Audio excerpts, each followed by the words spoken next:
You do not have a slow metabolism, that thing you have blamed for years. The reason the weight will not move almost certainly does not exist the way you were told. And the real explanation is more useful and a little uncomfortable. Whole industries are built on the idea of a fast metabolism you can unlock with a pill, a tea, or a spice. Here is what a scientist who studies human energy for a living says about that idea. It is mostly a story. This is episode 2. Yesterday, we broke the myth that gentle movement is enough. Today, we take apart the most blamed, least understood word in fitness, metabolism. What it really is, what actually moves it, and what to stop wasting money on. First, the word.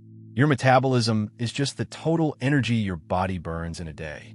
The biggest chunk is your resting rate, the energy to keep you alive while doing nothing. And here is the twist. Between two people of the same size, that resting rate barely differs. So the idea of a naturally fast person and a naturally slow person as a fixed trait you are born with does not hold up. When researchers measure it directly, the differences are small and mostly explained by one thing: how much lean muscle you carry. What about the boosters? Coffee, chili, green tea, ice baths. Do they raise your metabolism? Technically, yes.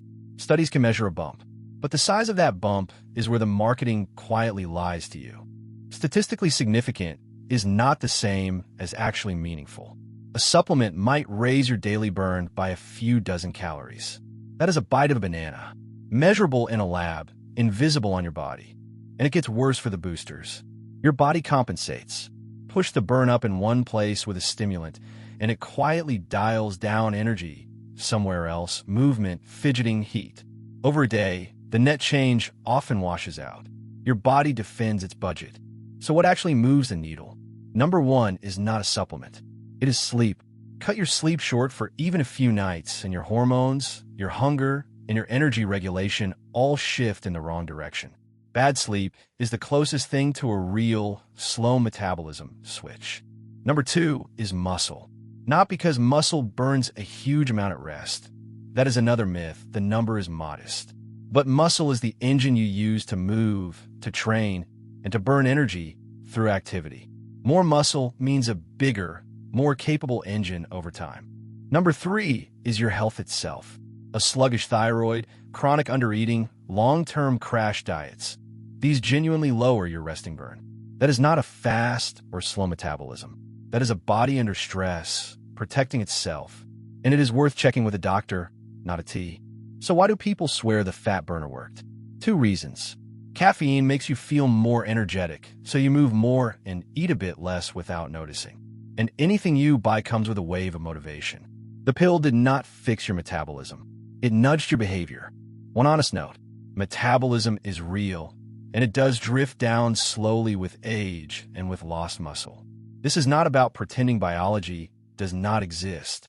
It is about where the leverage actually is, not in a supplement aisle. So here is what to do instead of chasing a fast metabolism. Protect your sleep like it is training, because it is. Build and keep muscle with resistance work. Eat enough protein. And move often, the boring, unsexy base that quietly burns most of your daily energy. Notice what is missing from that list. No fat burner. No metabolismo stintea. No secret spice. The things that work are free, and they're the same things that were working the whole time you were looking for a shortcut. And if you actually want to know your numbers instead of guessing, your resting energy can be measured directly, rather than estimated from a chart. Guessing is where the myths live. Measuring is where the plan starts. Recap: there's no fixed fast or slow metabolism. Boosters are real, but tiny, and your body compensates for most of them. The genuine levers are sleep, muscle, and your underlying health. Everything else is mostly a story you have been sold. Now, we keep circling back to one number that decides your engine, your endurance, and something even bigger. In the next episode, we look at the single measurement that predicts how long you live better than your blood pressure, your cholesterol, even your age.